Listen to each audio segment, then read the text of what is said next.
Welcome to the Slow Show. I'm your host, Slow Jeremy Brown. Let's get into it. So, what does Elon Musk's dad have going on? That is the question. Let's get to the answers the way I do. So, what do we know about Elon Musk's father? Elon Musk's father is he was a mining magnate. I don't know, whatever, magnate. But he was in mining, emerald mining. His mother was a model that ended up making her own fortune, and I'm sure got some money from Elon Musk's father. Musk family is full of just, some would say overachievers, but that's not it. They all are achieving that height, so that is where they're supposed to be, some would say. But so I'm going through mining, the history of mining, and just South Africa, man. South Africa is a weird spot because just it has a crazy, insane, brutal history. But the history of mining in South Africa, it actually goes into one of the larger studies that I'll be talking about on this show. It is this book, and it has to do with Cecil Rhodes, who was a British imperialist who lived his life for the British crown. It's like not like some shit that we've ever seen, I don't think. But I'll tell you what, Karl Rove, the way he rode for the Bush clan, the Bush crime dynasty, some would say. Karl Rove is called like the Machiavelli of that era. And I saw some podcast called Cecil Rhodes, the first Proud Boy, because he was about the superior race and all the shit that they pushed through religion and Darwinism and all that shit. They were pushing it on all fronts, you know. We're getting far, huh? Getting real out there already. Anyways, we will circle back to this, and I'll probably say some stuff about it in this. But mining, that's what Elon Musk's dad did, and see, they had apartheid there, which was kind of set up by Cecil Rhodes, and it was all a plan that he wanted. That's why they were second tier citizens in his world that he created. Rhodesia, it's named after him. Yeah, I think William T. Stead got it named after. Anyways, I'm trying not to go that far. So, mining in South Africa, they found a big hole, is what they described it as. 1871, the first diamonds were found, and 50,000 miners excavated the deepest hole ever dug by hand, extended 215 meters underground, while the mine would yield 2,720 kilograms of diamonds and help establish the De Beers Mining Company, which remains the major industry player to the day. That is the company that Cecil Rhodes set up, De Beers.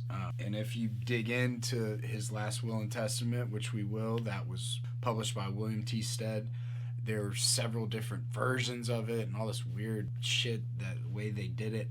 But he had goals that he wanted to set up, and some would say that they did all those. He sets up De Beers, and they had a monopoly on diamonds. Diamonds, nobody even cared about diamonds. They created the market, essentially, through creating a second-class citizenship, pretty much slavery. And, yeah, so they're still running shit down there today. And if you get into his will and testament, it's kind of left to the Rothschild family, that mining. It's through groups and trusts. I'm not an expert in it. Richard Grove, that's your guy, if you want to dig deep into all that. Post-war, after the World War, South African mining continued to expand. Several new uses for the minerals and mining products, such as platinum and petroleum industry, to improve fuel's octane rating. Yeah, it just says, more white people made more money. I had some some guys move. So I moved to Atlanta in 1994. I probably met these kids in the late 90s, 98, 99.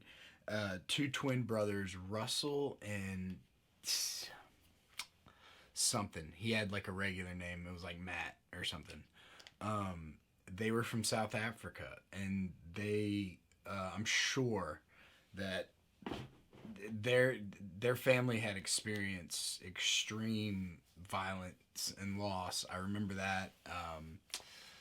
That their aunt had been raped and murdered, and in front of their uncle, who had survived crippled, or vaguely remember something. It was wild that he was. They were telling us they had mines on their property to keep people from approaching to kill them, and they still would get in. So his father packed their family up and left. And I remember they had this big ass truck. It was like a F-450. It was the first time I realized if you had enough money, you could drive anything as a personal vehicle.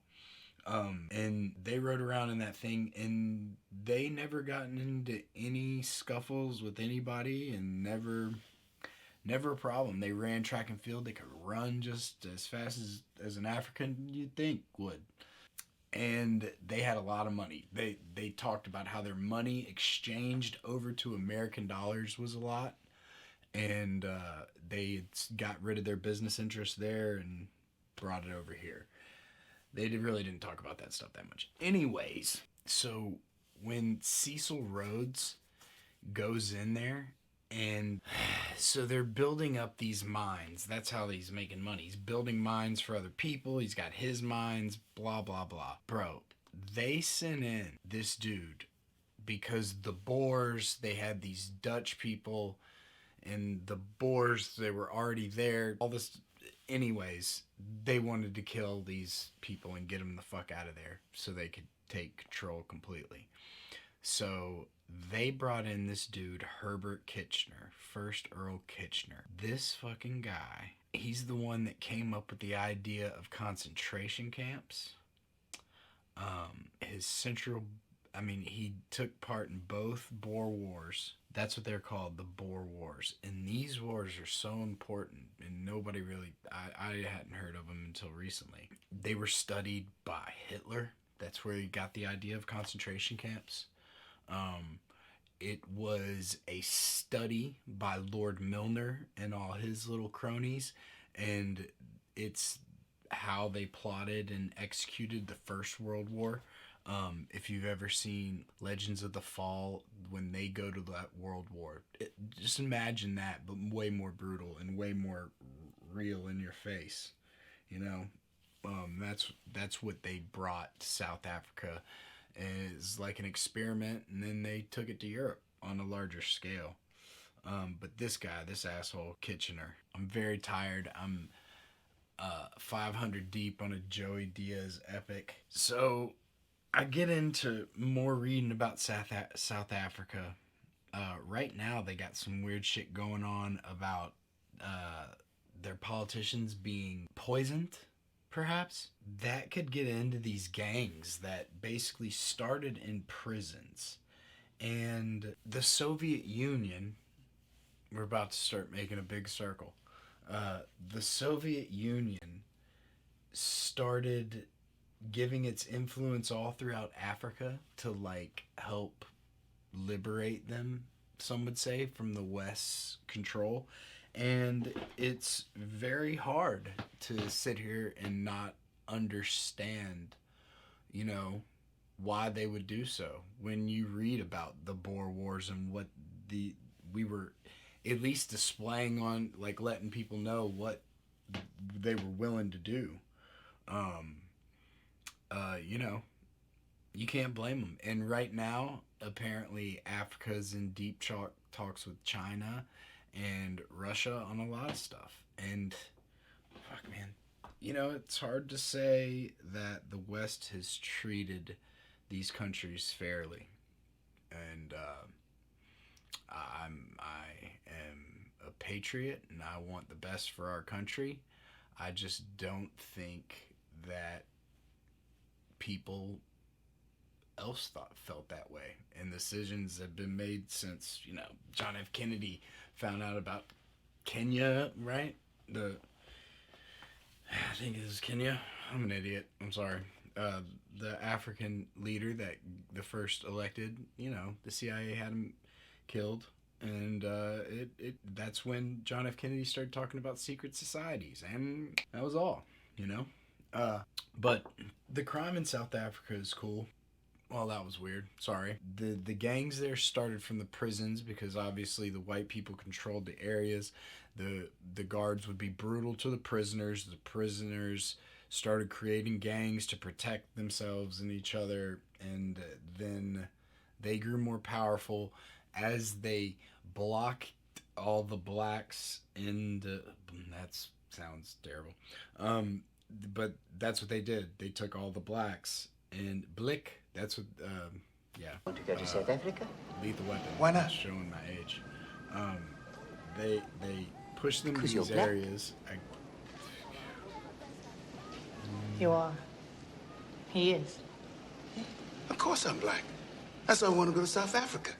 To join up with my oppressed brothers. To take up the struggle against the tyranny of the racist, fascist, white minority regime. Fascist white regime. One man, one vote? One man, one vote. Free South Africa, you dumb son of a bitch! You dumb son of a bitch. Look, I've heard just about as much as I want to. I'm going to ask both of you.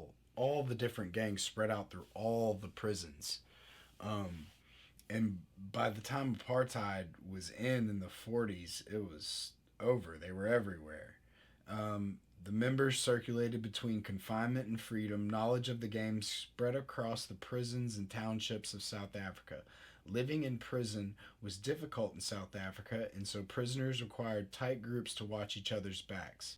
But the need for such protection gains did not arise in the outside world until the 1970s and 80s, when the situation in the townships became ever more heated. It was during this time that some of the super gangs of today got their start. Groups like the Americans, a gang that got its name identifying strongly with American paraphernalia. So this goes in to the Firm, founded by Colin Stanfield. The Americans was founded by Jackie Lonte. They built themselves up during the 1980s and 90s. So while Elon Musk's dad and all the, Russell and Matt's dad are down there getting their money in emerald mining or whatever, these dudes are building a corporation. They called it a Street Gangs Cum Drug Syndicate. I don't know why the word cum is in that. Anyway, operated much like a corporation. Their business plans called for them to be wholesalers. They both knew that real money and power in the drug business lay in providing the drug dealers with product and forging partnerships with international drug producers. So you got to think about where South Africa is. Like, it's one of the reasons why Rhodes probably even picked it. Now, aside from the diamond mining, that's really why he picked it. But where it is, to the west, you have cocaine. You have South America right there, just ready to get whatever you need from there. And then to the east, you have fucking Afghanistan, opium. And then you got British Opium Wars, which is a whole nother part. Dope Inc., which is a whole nother issue, and it's part of the American setup. That is a long story. How you could get everything in South Africa that easily. It's pretty nuts. Anyways, Stanfield died. He's the one that created the Firm, which was one of the major gangs. He died in 2004 of cancer, and the locals there, they saw him as a community leader and a hero, more than a gang leader. These guys, but South Africa, it has to have some shady shit going on, y'all, because I get down into this, and this is a terrible story, by the way, the history of crime in South Africa, just because you have Bantuistans. The apartheid created 10 Bantuistans, territories declared independent states and set up aside by tribal identification by the apartheid South African government, aimed to be a homeland and destination for surplus black labor. That was designated as black-only areas, similar to the U.S. system of Native American reservations. Yeah, so it's almost like they were just trying this policy. It's very similar to the way I was talking about them running those guerrilla wars all over at the same time. You know, they're trying imperialists do imperial shit all over the world. They're testing the waters, figuring out how to work the system. Always. The rigorous segregation was enshrined in the 1950s Group Areas Act that essentially barred blacks and whites from living in the same area. Living in Bantuistans was tightly restricted by the police, and blacks had to have the proper paperwork in order to leave the area. Anyone caught without requisite passbook would end up in jail. Fuck. Yeah, and so that's why these people started killing the rich people, you know. Yeah, and I guess there's like some people say like the white people aren't being killed ever. I mean, Russell and they were telling me about it in the 90s and we were kids. I guess they could have been lying. I don't think they were. So in stark contrast, whites lived in comfort suburbs and their movements were not restricted. In the townships, poverty fueled high crime rates, and indifference from the national police created a demand for security within the townships. Street gangs provided security to youths and used their collective power to steal from others, creating a kind of gangland rule of law within the townships. Alcohol and mandrax, never heard of that, a sedative drug legal until 1977, were restricted or altogether outlawed in the Bantuistans. So they started, the consequences were similar to prohibition in the United States. That's what I was about to say. Local bars known as she-beans sprouted up all over the townships, initially peddling illegal alcohol. So these she-beans are what really become a crime there. It expanded by the 1980s. Much like speakeasies, they would go to get illegal goods. Oh, marijuana's huge. This is where 80% of the marijuana for the UK and Europe comes from. Marijuana farming is massive there. Yeah, police didn't always fuck with them, just like anywhere, you know. Sometimes you gotta let people have something. Okay, and this goes into the ANC came to power in 1994 and abolished the Bantuistans. The ANC are the people that are still in power right now, and those are the people that are being currently poisoned. You know, they took power after the white people got kicked out of the government. So international activity. So you have La Cosa Nostra boss Vito Palazzolo was offered sanctuary in South Africa after escaping from a Swiss prison in 1986. He helped the South African government bust sanctions and in return was allowed to conduct his criminal activities, largely money laundering, from within the country. Also, members of the government and especially members of the state police were involved in the illegal trades of precious stones from neighboring countries, ivory, weapons, marijuana to support state coffers and supplement their own salaries. That's where it started to cross, the illegal trades of precious stones. So that's where I picked up on all this, was how all the gangs started to get involved in the precious stones.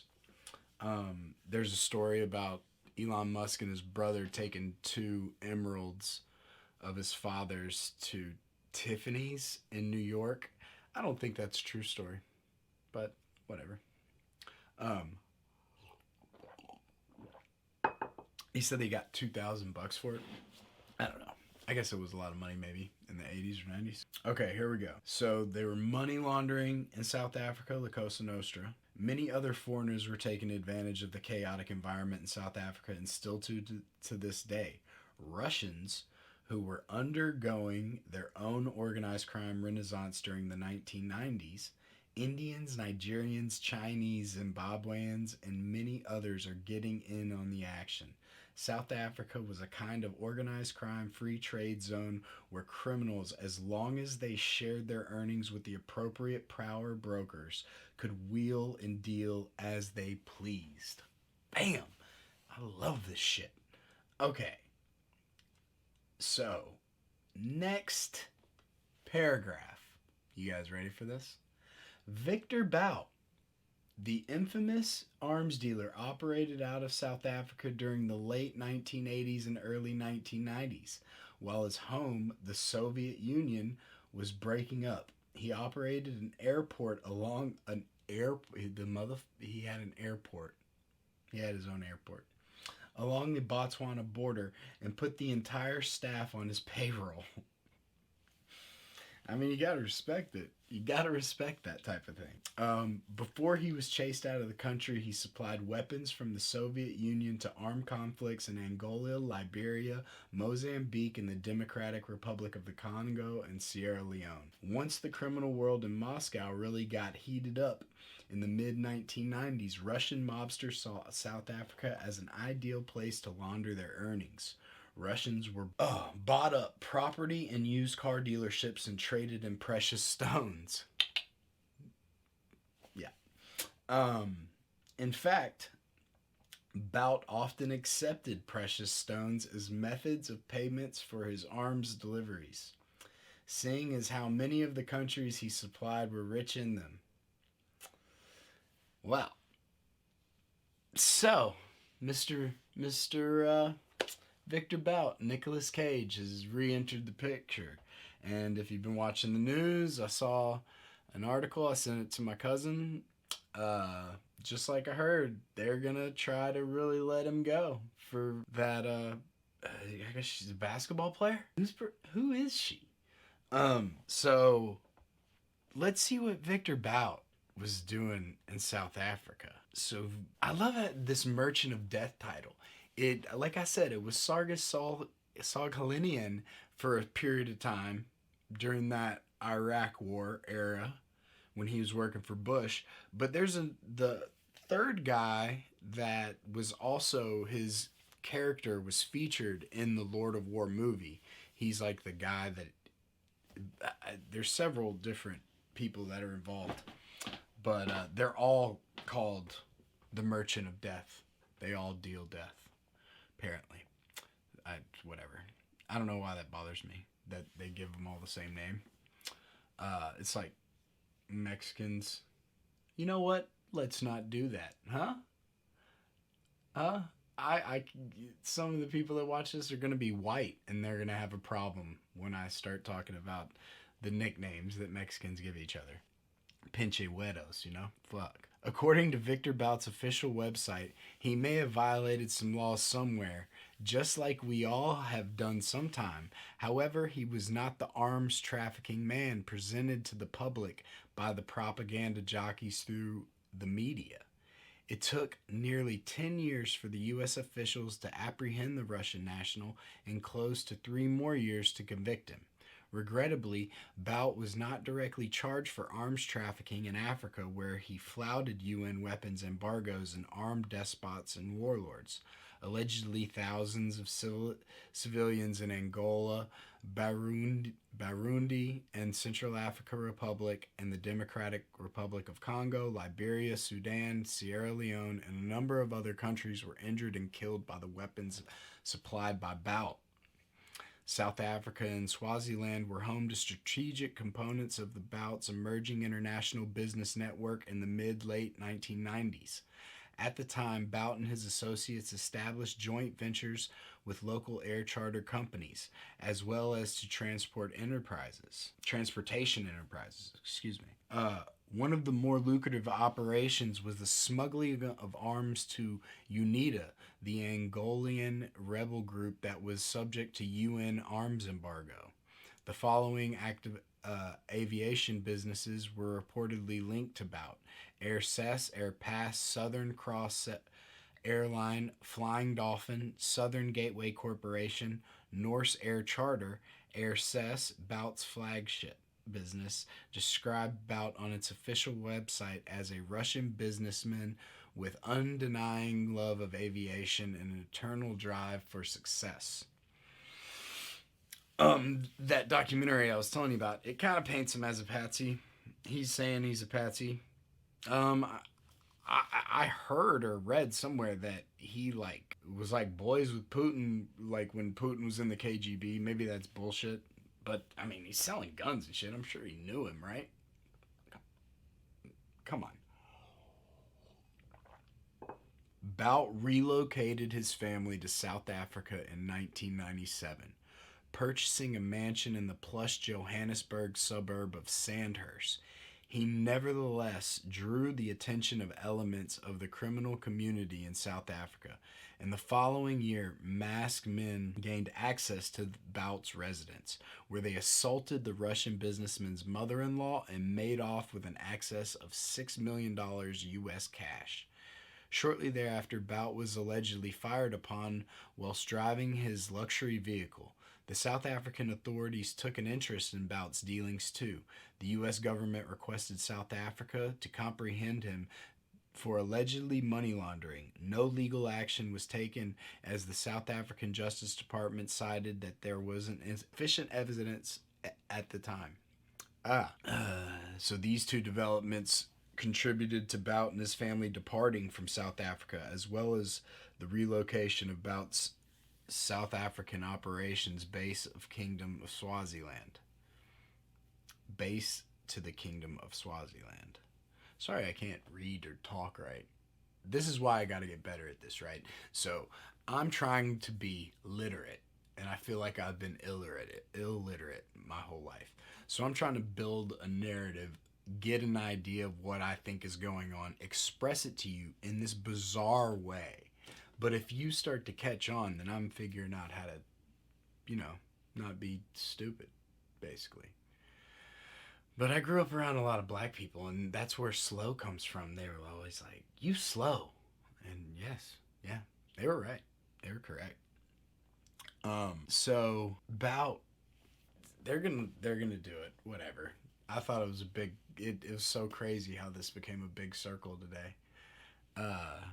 Insane. Yeah, this goes over, it goes on into his dealings with his each individual airline that he owned. He owned several airlines, and what each war that they were involved in. In 2008, joint Thailand-United States sting operation, he was arrested in Bangkok for attempting to broker a deal to sell arms to the Fuerzas Armadas Revolucionarias de Colombia, rebel group in Colombia.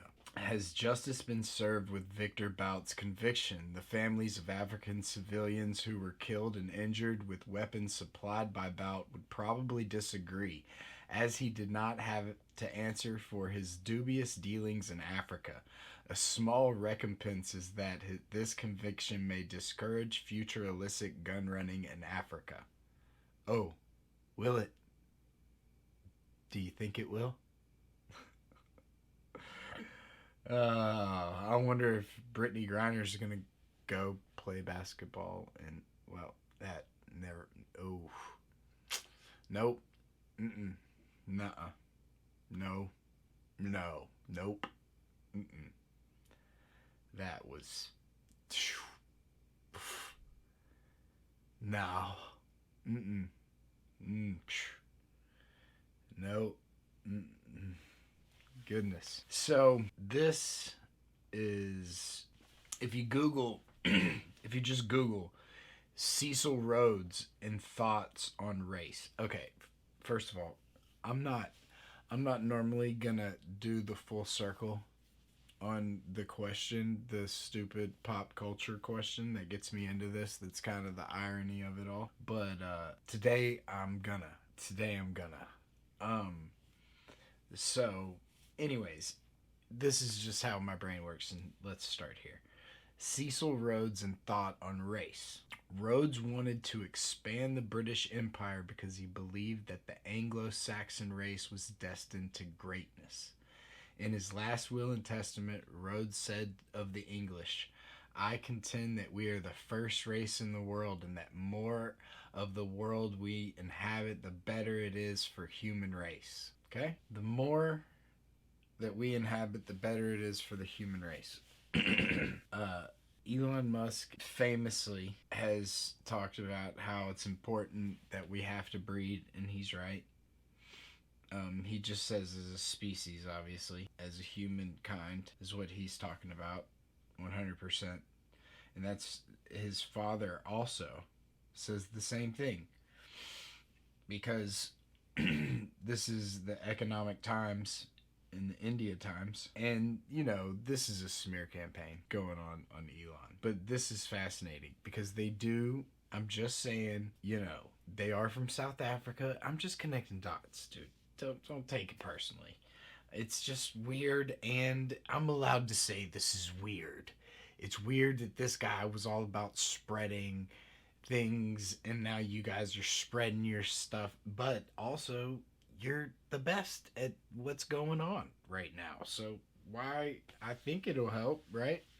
I think it'll be better if there's a bunch of you guys. But I guess Elon Musk had been approached about selling his sperm a lot. So much so they found his father, and his father may be a shady fella, obviously. And they said, "Will you donate your sperm?" He says, "Well, why not?" In his earlier interview, Errol revealed that he had welcomed a daughter with his stepdaughter 3 years ago. Errol said that this was his second unplanned child with Yana. According to the news website, Errol and Elliot Rush with Yana in 2000 had Elliot Rush with Yana in 2018. When asked about having more children, Errol responded by saying that the only thing that everyone was on Earth for was to reproduce. The only thing we are on Earth for is to reproduce. A quote, as quoted by The Sun earlier. I'm allowed to just say, you know, it can be weird, and I understand what they mean at the same time. And I understand he's getting paid to try to make more Elons with women. And he's doing it with the women that are closest to him. Alright, sorry. This one's definitely slowed you down. It was a long one. Thanks for hanging in there.